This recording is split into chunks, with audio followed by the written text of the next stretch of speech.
Hello, everyone.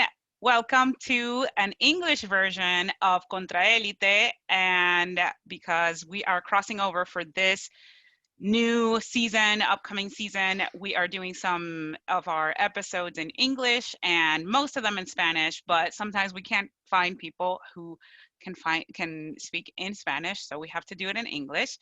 Entonces, bueno, bienvenidos a todos los podescuchas a Contraélite. Hoy vamos a tener que hacer una edición en inglés, perdón, porque no todos, como parte de nuestra nueva temporada, vamos a tener algunos podescuchas y algunos personas de la audiencia y también personas de que estamos invitando, vamos a tenerlos en inglés, bueno, para de esa manera brindarles la mayor cantidad de información. Entonces, hoy tenemos a un invitado especial para mí, sobre todo porque ya como saben, es mi esposo, Michael Kelly, quien va a estar aquí hablándonos un poco acerca de lo que es el colegio electoral y el camino a la victoria, posiblemente, bien sea a través de pifias que haya en el colegio electoral, o tal vez a través de los votos, o a través de quién sabe si haya una trampilla o algo así, cómo podría ganar Trump, cuál es lo más probable para Biden ganar a través del colegio electoral y otras cositas más. Pero bueno, lamentablemente para los radioescuchas y los podescuchas que no hablen inglés, ya veremos, también tendremos algunos invitados que van a hablar acerca de este tema, pero bueno, vamos a incluirlos a todos. Entonces, con eso, vamos a cambiarnos a inglés y a seguir con esta conversación. All right, so with that, we are starting in English for one of our crossover episodes, and everybody knows that our guest is really special to me because he's my husband, but also news, political junkie as myself, political enthusiast, and knowledgeable, and also pretty objective person when it comes to analyzing polls and data and explaining to me what this entire system is about, because as most of you know, I'm a new US citizen. I became a US citizen in 2019 and I had never voted, and this is a hell of a time for me to be voting. And I was living here in 2016 and I was like, what the hell is going on, when I saw that someone wins the popular vote, but then they don't win the electoral vote or their electoral college vote. And so it doesn't make any sense to me. And so I'm worried, I'm anxious. I don't know what's going on. So I think that one of the good things, especially for people who are listening to us outside of the US and who don't know how things work here, we should have someone explain, break it down, and then tell us a little bit of like the different scenarios that could play out in what everybody is watching very intently, like what is American democracy and what's going on. So welcome, Mike. Say hello to our podcast listeners, if Contraelite.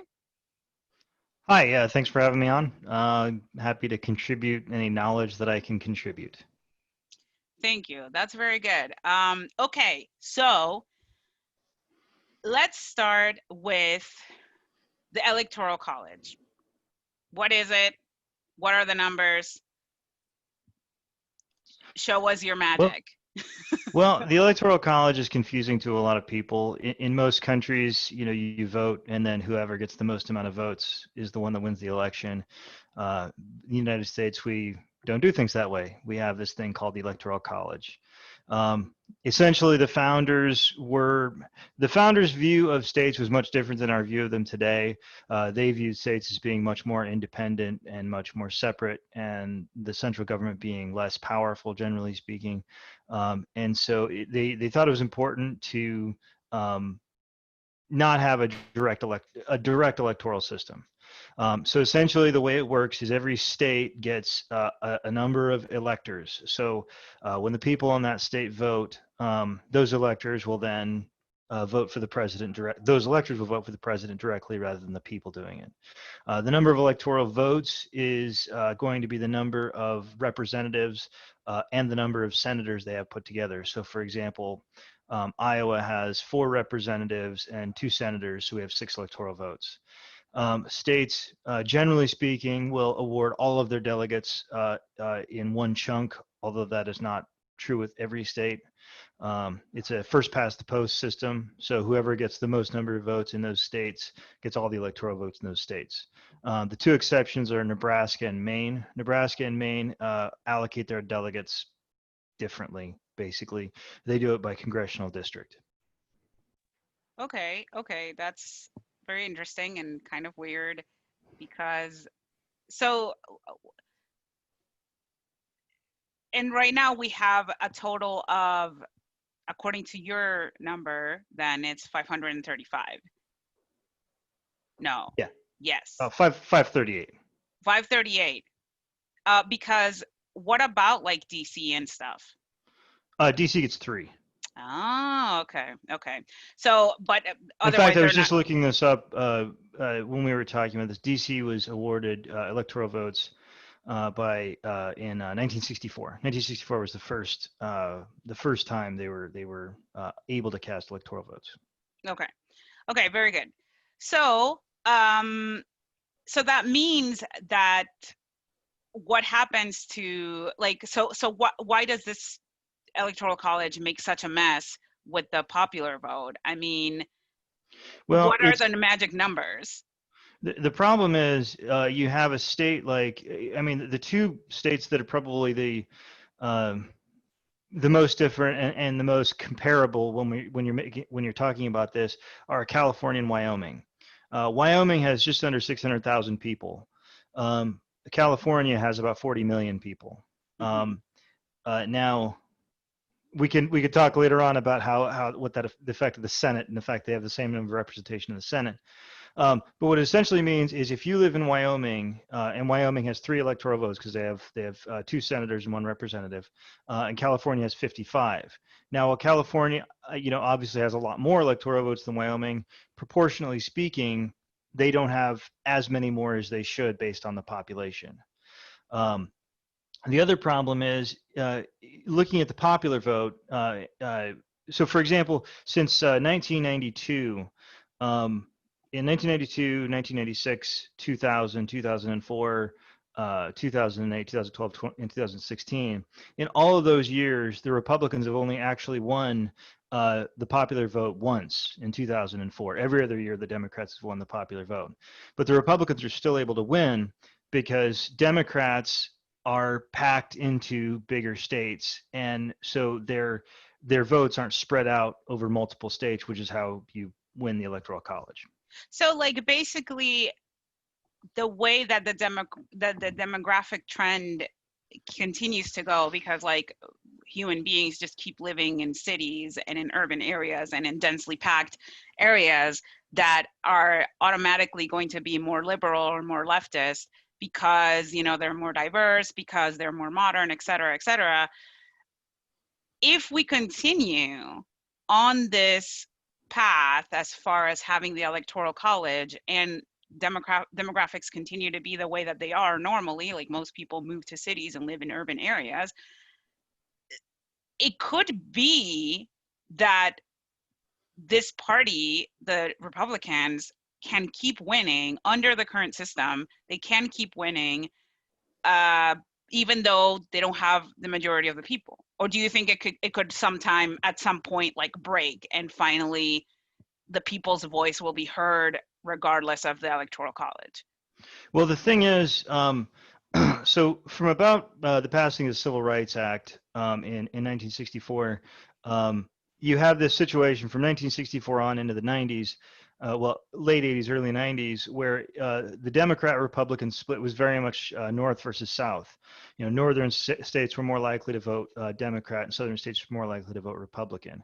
Now, since the 90s and into the 2000s, it's become much more a urban versus rural. Which at first would seem to indicate that that Republicans would have an advantage, but it doesn't really work out that way. because you have, say, a traditionally red state like Georgia, which we'll talk about when we talk about projections. Um, Georgia has a couple of really big cities, not the least of which being Atlanta. So you do have a lot of Republican vote in the rural areas of Georgia, but Atlanta is just getting so big that it's getting it's getting its proportional representation in the state. So now Georgia, a state that was always very, very firmly Republican, is starting to turn Democratic. There's other states that are like that. Texas being the primary one. Texas being probably the one that makes the Republicans the most nervous, because Texas has 38 electoral votes. And essentially, it's the biggest reliably conservative Republican state out there. But due to the demographic trends of increasing numbers of Latinos voting in Texas and the increasing size of the big cities, whether it be Dallas, Houston, Austin, San Antonio, you have an increasing urban population in Texas versus the rural population. So while the Republicans have been helped by the way the Electoral College works, it is very conceivable that in the near future, in the next, I mean, it could happen this year, but if not this year, definitely within the next decade or so, that states like Texas and Georgia become reliably Democratic states. Another good example of that is Ohio. And Ohio was always kind of an on the bubble state, a very purple state. But Ohio has a lot of bigger cities, Cleveland, Columbus, Cincinnati, all these big cities, or reasonably big cities. And those people in those urban areas are more likely to vote for the Democrat. So going forward, a lot of the states that the Republicans have previously counted on in the past are much less likely to stay that way. Damn. So, okay. I mean, there's like a little bit of hope, but then that basically means that everybody who wants to be progressive needs to be moving to these states where there are cities, which is what I'm trying to do here by, I'm doing my Get a part. home in Casper, Wyoming. Yeah, exactly. Exactly. Stop going to the coasts. They're trash anyway. Not really, but maybe. So Boise, Idaho is actually a really nice little city. it is really nice. But you see, that's what we're doing here in Iowa, and that's why we're like the belle of the ball, because everybody just comes here anyway, even though we're called a flyover state. Nobody cares, like, what's in Iowa, but it's like every 4 years, it's a complete and utter circus because of the Iowa caucuses. And even this election today, November 2nd at 7:40 Central Time, today and yesterday, on November 1st, we had Trump coming here trying to convince everyone, and everybody dumped a ton of money in the senatorial races because Senator Joni Ernst has a weak kind of outlook right now, like she might be unseated. And so this is the second most expensive senatorial race right now as far as advertising. And then this is a state that changes its mind. And I was saying it in the Spanish version with Alex Bear. We were talking about that. It's like a mood changing, these pendulum swing states, they change their mood, and so everybody's chasing after them, trying to appease them. So and then this electoral college thing that, our vote, the vote of an Iowan, is worth a lot more than the vote of someone in New York and someone in California. And it's because of this, I think, crazy system. I think that if we had a popular vote system like all Western democracies that I know of, we would have a way more progressive country, and I think that we would have advanced a lot further. We probably would have universal health care and many other things. But we are stuck with this archaic system, which gives us the freaking jitters on election night when we have a literal fascist about to be reelected, and we're just depending on this crazy math of what could happen. So with that, I do want to go to the projections and what's happening. Everybody's crunching numbers right now. And when we publish this tomorrow early sometime, people are still going to be crunching numbers. and we're going to be crunching numbers for a long time, as far as elections go, a few days maybe, and some states are going to give us a clue like, oh man, we are screwed, or life after death, we might still be in it. So, but the polls say, you know, 90%, 80%, Biden winning, and calm your tits, like everybody's gonna be okay. But I'm not calm because I had a really bad time in 2016 at my feminist book club, where we were seeing people crying at the Javits Center at the Hillary Clinton thing, and it was horrible, and we got stuck with this terribleness for 4 years. So I don't believe polls. I didn't like that much. I'm sorry, maybe I'm the anti-vaxxer of political science right now, but no, I don't believe in them. And so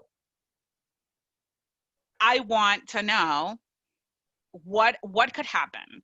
What are some weird things that could happen? Why are people saying that Biden doesn't need, all these crucial super states, whatever?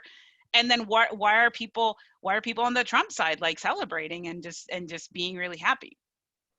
Okay, I'm going to switch over real quick to, hold on one second. Oh, wait. All right. So this is 270towin.com. It's a good website for putting together predictions. It basically, this is just the electoral map. And you can select and deselect states and turn them red or blue or whatever, makes sense to you. So this is what the election looks like right now. So right now, all the blue states are states that are very reliably going to go for Joe Biden. These are states where the polling is, generally speaking, in excess of 7 or 8 points. I mean, this is something where, the Biden's lead is well outside of the margin of error. The red states is the same for Donald Trump, although some of these you could make an argument for. South Carolina has actually been polling a little bit closer than people thought it would. Iowa's actually in the toss-up category too. But most of these are very reliably Trump states. And so the most important thing we can see when we look at this map is, if you look at the center line there, that's 270. So 270 is what it takes to win, hence the name of the website, 270 to win. Now, the most important thing to note about this map is that when we look at the reliable states, we see that Joe Biden is starting at about 252 electoral votes. For the non-political science and math majors among us, we can see that means he's only about 18 electoral votes from winning the nomination, past his reliable states. Okay, but I'm gonna interject there, because I think that you're including in this map Wisconsin and Michigan, which the Democrats did not win last time. Right. And actually, I'll tell you why. This is the other website that I use primarily when I'm looking at poll results, and this is Real Clear Politics. 538 is very good. There's a lot of good websites, but these are poll aggregation sites. And it's important to never look at one poll in a vacuum, because polls can have error. They have margins of error. So what we're going to do is we're going to go ahead and look at state polls. And we are going to bring up Michigan. So here's Michigan. This is saying 4.8%. I think that's a little bit close. And this is why it's important to look at who's doing polls. So for example, we have this poll here showing Trump winning by 2%. The people who conducted this poll are Trafalgar Group, which is a Republican polling agency, and all of their polls have a Republican lean. It's not just this one. If you look across the board, they have a Republican lean. Insider Advantage is the same way. This is now Insider Advantage isn't officially a Republican polling agency, but all of their polls do trend toward Republicans. So if you think these are off, then we see that Biden is up by 7 to 10 points in that state, because given what I know about these agencies, I'm just going to discount these two polls because I don't think they're accurate. It's not because they disagree with me. It's because I know those polling agencies are not accurate polling agencies. Okay, because like there's some analysts that are using the Trafalgar or the Rasmussen polls, which we know that Rasmussen is also tends to lean Republican. So some people are looking at those as credible polls, and so they're saying like, hey, I see some people in Twitter who are like financial kind of people who also people who do like forex and Bitcoin and all that stuff, and so I tend to see them, and read what they have to say, because I think that when you're looking at these kinds of emotional types of events that are happening in politics, you also need to look at the markets, because I think that they tend to be, even though markets are super emotional, they tend to be a little bit more level-headed. But then you look at what are some of the polls that they're saying that they're looking at, and you're like, I don't know. But sorry, Well, please continue. again, people are free to either take or discount whatever polls they feel is appropriate. But I'm just saying across the board, the polling agencies that are ranked A plus by 538 and ranked A plus by other polling organizations, all are showing a very, very consistent picture in both Wisconsin and Michigan, and they're showing anywhere between 7 to 11 points. And when I see Trafalgar Group or Susquehanna or Insider Advantage or Rasmussen, and they're showing something that is significantly outside of that norm, then to me it shows a problem with their methodology.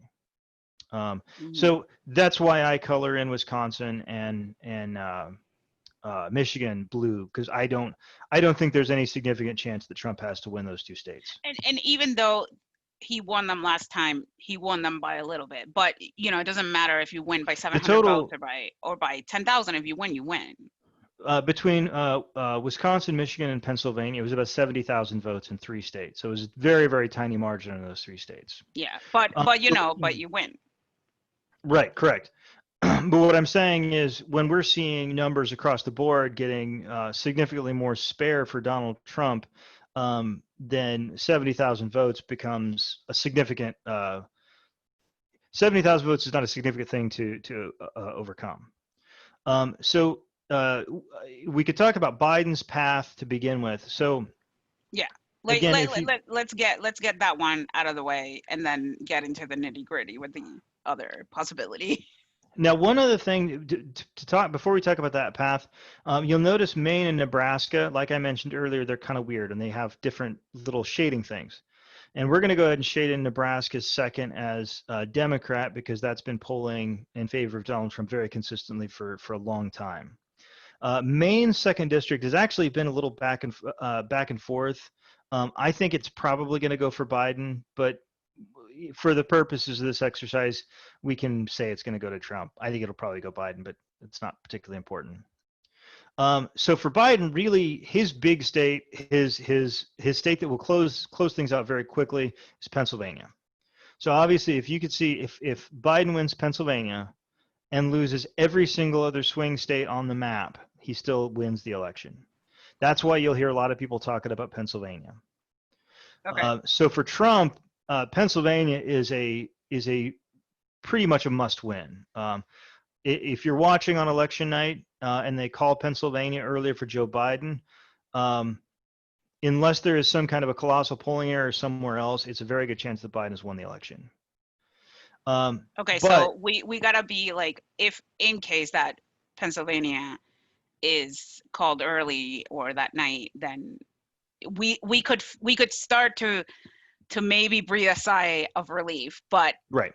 Yeah, but not too soon. Still drink your shots, do your, drink your bourbon, drink your beer, calm down, but, maybe do a cheers or something. All of these states that are in the gray are ones to look out for. If they get called for Biden, then it's a big deal. Probably the earliest and most significant that could get called for Biden is Ohio. Now, why Ohio? So Ohio right now is polling very, very close. The last I checked, I think Joe Biden has about a 1% advantage, which, if you know anything about polling, a 1% advantage essentially means it's a tie, and they don't know. So Ohio really could go either way. But Ohio is 18 electoral votes, and it is a very solid Midwestern sort of a state. So if Ohio is trending towards Biden, then it's likely that a lot of other states will also. If they call Ohio, then they'll definitely call Pennsylvania. That's just they will go together. If Joe Biden wins Ohio, I think it's likely he'll win Iowa as well, because people around the country sort of think in a similar way, and it would be rare to have a polling error in one direction in one state and a different direction in another state. So for example, let's say Pennsylvania right now is averaging about 5 or so points or 6 points towards Biden, although some polls have had that a little bit higher. And 1 point. And let's say by 2 points. And so the polling was off by about 1% towards Biden. It would be unlikely that Pennsylvania would then go Trump and go 6 points in the direction. Okay. Okay. Now, as far as the path for Trump, Trump has to basically clear the board.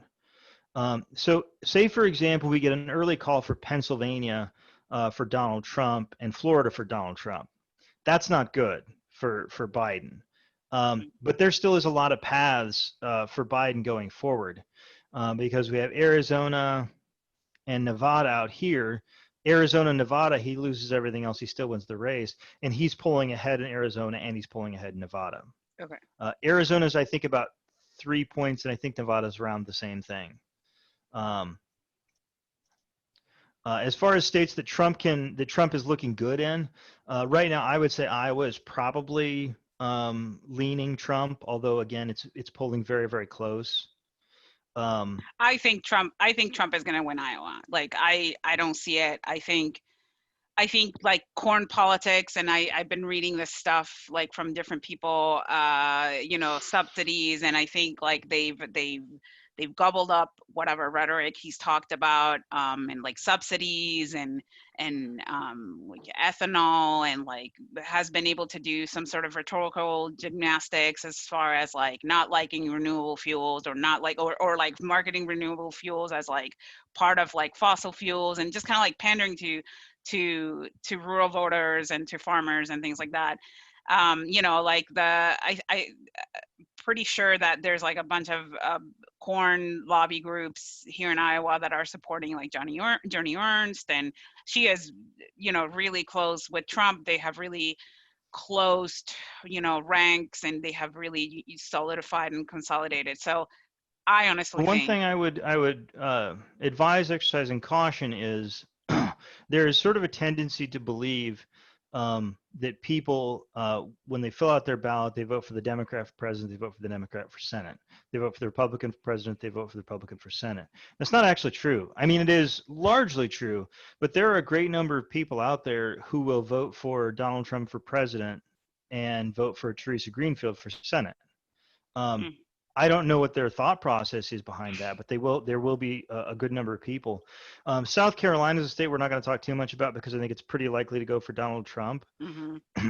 Donald Trump is running, I think, 6 or 7% lead there, whereas Lindsey Graham is running about dead even with his opponent. So there's clearly people that are going to vote for Donald Trump for president and against Lindsey Graham in the Senate. Okay.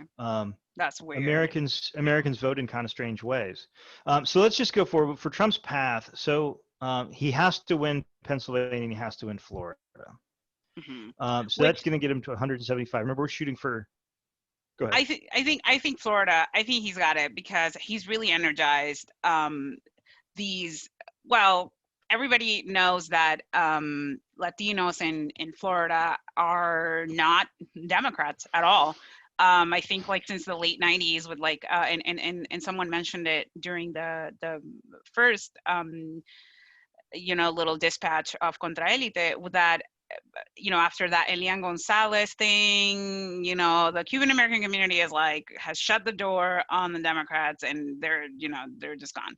And right now with the Venezuelan Americans, like, they have really created this narrative, in favor of Trump as the quote unquote like savior, liberator of Venezuela, whatever. So again, we here of Contraelite, and I think Jorge agrees. He's not here today because it's too late in Austria, but uh, yeah. So we believe that that Florida is going to go for Trump. Well, I mean, that's certainly possible, but currently the polling shows Biden with an advantage. And remember, Florida has never been a solidly conservative Republican state. I mean, Florida voted for Donald Trump, but it also voted for Joe Biden, or excuse me, voted for Barack Obama twice, and voted for Donald Trump twice, and voted for Bill Clinton once. So Florida is really a toss-up state. I wouldn't be comfortable putting it in anybody's category right now. I think Biden has a very slight advantage. Okay. But as for Trump, so Trump probably will win Texas. The polling has been back and forth, but I think it's probably likely that Donald Trump will win Texas. So Iowa, again, we'll say that's a likely. Ohio, I think Trump is likely to win. Although the polling is very close there. Georgia, again, Biden does have a lead. And that's the thing I can't stress enough about a lot of these states. I'm turning some of these red sort of for the purposes of being kind of careful with my predictions. But these are by no means states that Trump should be counting on, since he's down in virtually all of them. The only state of these swing states that he has a lead in is Iowa. He has a little bit of a lead in. Texas, he has a little bit of a lead in. And I think there was a couple of polls that had Ohio with a slight lead in. Georgia, Biden has a lead in. North Carolina is leaning Biden. But even if we give these to Donald Trump, I mean, he really has to win everything. He has to win 7 states that are all currently polling against him, some in significant numbers. Remember, Pennsylvania changes everything. Man. And right now, Okay, again, so like Pennsylvania, Biden has a lead of 6 to 8 points. Okay. Okay. No, that's good to know.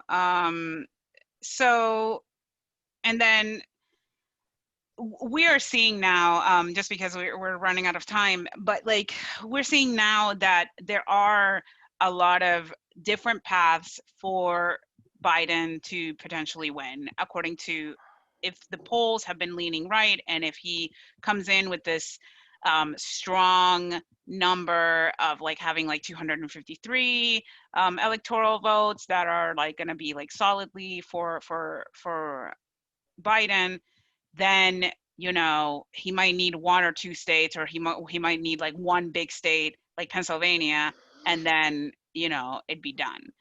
Well, and it's also important to note that in 2016, the polling was the polls were the result of the election was in the margin of error, but the result was definitely to the right of where the polling spectrum was at. So that year Trump got an advantage over the polling. In my opinion, right now, even if that advantage carried over in 2020, Joe Biden would still have a fairly comfortable lead. But there is one other thing I just want to mention very briefly, because it's important. There's no reason to think why that advantage would continue, and there's no reason to think why that advantage couldn't go for Joe Biden.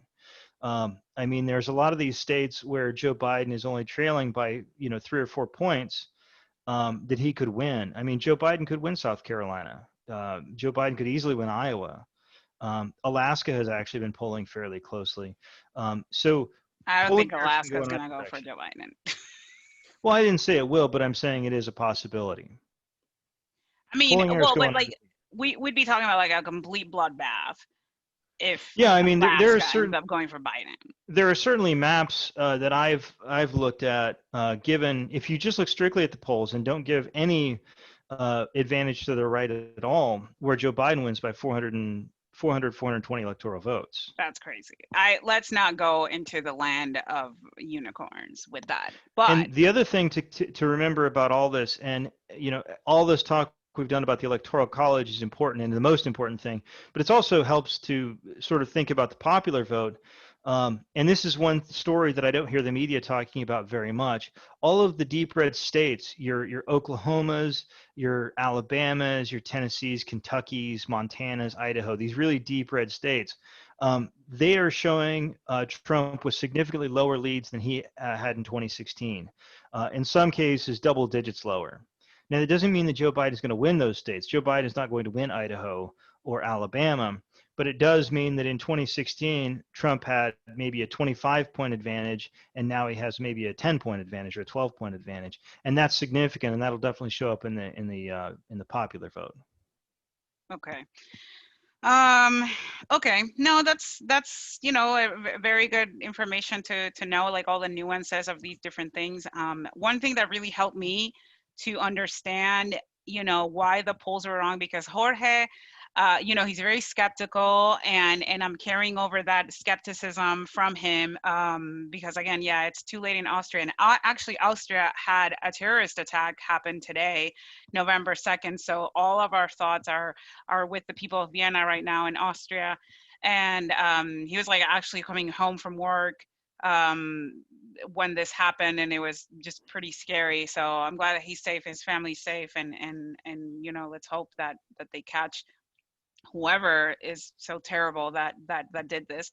But but the skepticism comes because 2016 or Brexit or other things in the Western world, in these Western democracies, where like polls were saying one thing, media was saying one thing, and then something else happened and people were like, oh my If I could, god, and if I could and it break just caught them with their pants down, and it's like, what's going on? if I could break in on 2016, because I think that the polling around 2016 is one of the most misunderstood media stories of this millennium. Um, the polling in 2016 really was pretty close to dead on. Hillary Clinton's lead in Michigan, Wisconsin, or Pennsylvania, you might as well just become Wisconsin, was very, very light. It was a very spare lead. Now, it is true that a lot of media organizations out there ran with the narrative that Hillary Clinton was, the presumptive president. But if you look at the polling and the polling agencies, they weren't saying that. They were saying 538, for example, said that Hillary Clinton had about a 66% chance of winning the election. And that's the 2/3. And, if you're going into an operation and the doctor told you had a 66% chance of living, I don't think you'd be feeling very confident. Right, no, exactly. And I think that we have to think about the polls in that sense of like more like real life kind of examples. And the one that helped me today and that I read was that in Los Angeles there might be like 10% rainy days and then 90% sunny days, but that means that at least 36 days out of the year it's going to rain. So we're just hoping that there's not going to be a rainy day, um but that helps. Or there's people that like to go to like blackjack or kind of like gambling odds, which are like, well, what we're looking at with the polls. So yeah. So now I want to go and talk about the let's go into the darkness. Like, what everybody's afraid, but what are we afraid of? What could happen? I talked to someone in DC this weekend, and they told me that they were boarding that people in the city and restaurants and things like that, businesses, they were boarding up their windows. And like, I have a friend that's in California that's also talking about like how they're boarding up windows and things like that. So and people are, among my circle, people are scared, and they're scared of a bunch of stuff. So, tell us in, the last maybe 5 or 7 minutes that we have, uh, what are we scared of? Okay, so there's essentially three big fears with regard to Trump winning the election. The first is obviously that, we look at our map and somehow he pulls the royal flush and wins every single swing state somehow, against all the polling. So obviously for progressives like myself, that's a bad. That's not something we want. So the next worst thing is, and this is sort of, I think this is probably the least likely, but we'll talk about it. And that's that. Let's say Pennsylvania and Florida and Iowa, and I don't know, North Carolina, just for the sake of it, maybe Ohio. Let's say these states are all counting, and we're not getting any election results. Now, the number that I've heard is anywhere between 3 to 5 days, and things will probably be, as long as we get results within 3 to 5 days, everything will be fine. But Trump has already said that he's going to be sending his lawyers in to start filing lawsuits the day of the election. The fear is that they will try to take this to the Supreme Court and try to get them to stop counting votes. In certain states, and different states work different ways, but they won't start counting the mail-in ballots until after the regular votes have been counted. And if that's the case, especially in states like these swing states, it's likely that if you only count the ballots received that day, that Trump will show a pretty significant advantage. The reason being is that most Democrats are voting early. Now that would be, again, very, very bad if the now Republican-controlled Supreme Court, which has three of the lawyers that worked on the Bush v. Gore lawsuit, which gave the 2000 election to George W. Bush. There's a lot of worry there. I think given the lead in Pennsylvania, I don't think it's probably going to go on long enough for that issue. That's something to worry about. Iowa also in this wouldn't really be something to worry about in this category because Iowa's already started counting their mail-in ballots. They don't have to wait until election day. And that's all state by state. It's one of the things that I know, especially people that aren't from this country, and a lot of people that are from this country, is they entire their electoral process. That's what it says in the Constitution article. It what? Because it kind of cut out. Like, so what? It entirely what their electoral process is? Each state controls their electoral system entirely. They assign their electors. They assign they do their election. The federal government can't intervene. So it's like a mini electoral council for those people that might be familiar with like the Venezuelan National Electoral Council, El CNE. It's like every single state has like a little electoral authority that is deciding the rules, how it's counted, blah, blah, blah. So we have a ton. No, Okay. the thing that I find to be probably the most keep you up at night thing is the states that I've selected here weren't selected at random. They're all states that are controlled by Republican legislatures, not at the federal level, but at the state level, state legislatures. There is the possibility, I think we're all hoping this is a very slight possibility, but it is the possibility that the state legislatures actually reject the electors and own Republican electors that would vote for Donald Trump. In other words, they would say, Pennsylvania voted for Joe Biden 7 points, but the state legislature with a bill, we're all Republican electors, and therefore hand it to Donald Trump. That's And that is insane. That's insanity. That's crazy. It's something that now the pro and the con. So if you're a Republican in Pennsylvania, you'd want to see a Republican elected president because it's the person of your party. Now, on the flip side of that, if you do that, then you are basically saying that you don't care about democracy, and it is very likely that the people of Pennsylvania will rise up and vote you out of office en masse. So it's essentially going to be of our Republicans in the state level worried enough about their own skins that it will prevent them from, counter the will of the people. Okay. So that's, I think that's crazy, but um, it's really one of the intricacies of this electoral system that that to me doesn't sound as democratic as I thought that it was supposed to be. And there's also the one other wrinkle in everything is something called faithless electors. I don't think this is going to be a widespread problem, but essentially, we talked about earlier with the fact that the people don't vote for the president, the people vote for the electors who then vote for the president.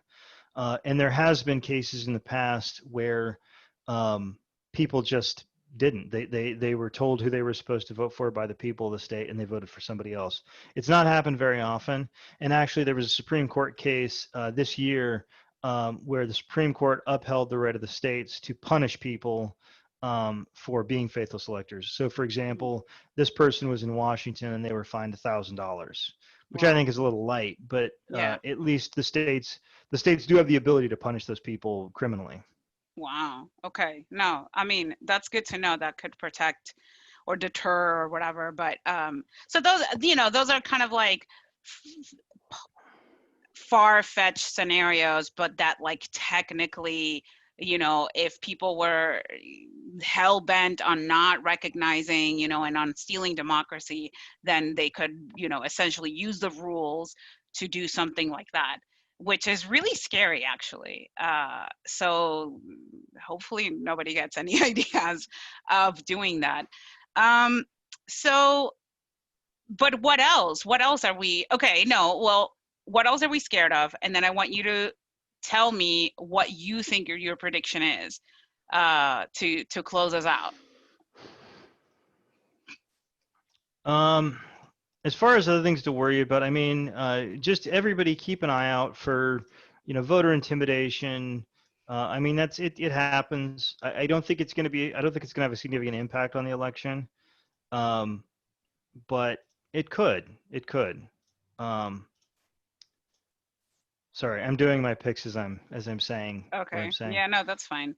Um, yeah, I think voter intimidation. Stay in line. Once you're in line, they can't kick you out of line.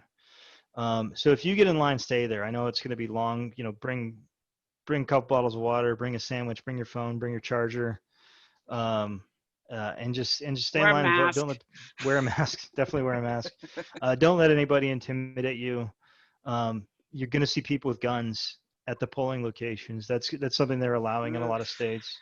Um, that's scary. That's it's like it, third it world, and not to use an offensive term, but like that's, like that's, yeah, that's just terrible. it's a we have not been cursed to live in boring times. Yeah, so yeah, that is a good recommendation. So what is, are you willing to bet money on this?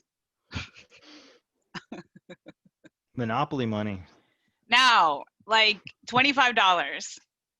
Um, I That's not real mean, money, it's but it's yeah. everything in confidence intervals. So I feel pretty confident that Joe Biden is going to win by. Well, let's go walk through. Let's say he loses Florida, which is could happen. Remember, Biden's leading in this state. I think it's unlikely, but he's so North Carolina, and I don't really see him losing much of anything else here. So let's say to be on the safe side, I'll say Joe Biden's going to win by at least 310 electoral votes. Damn. Okay. My Oh, gut tells me it's actually going to be more than that. Um, I mean, if I'm going with my gut, I'm thinking probably um, like 368. But wow. to be confident, yeah, probably about 310, 315 electoral votes. 310. Okay, so 310. All right, that's $25. That I mean, I'll win anyway because if if if you win, then that means we have a new president and the world is a little bit better. And so then I will make a $25 donation to a charity of your choice. And if I win $25, but then, just gonna have to run to the basement. Uh, Well, if to you send, win, we better hang on to that $25. right. Yeah. So no, that's good. Okay, no, well, thank you so much, Mike, for giving us some information on the eve of this crazy election and these crazy times. And yeah, so we're probably gonna check in with you tomorrow and check something out and later on. But anything else you want to say before we said goodbye? Vote early, vote often. Vote early, vote often. All right, very good. Bueno, Don't vote often. eso fue la primera emisión en inglés de Contraelite el día de hoy. First little bulletin for Contraelite in English. And we will see you tomorrow. And yeah, thank you so much for listening. Thank you so much, Mike, one more time for sharing this information. And yeah, we'll see you later. Thank you. Bye. Thank you.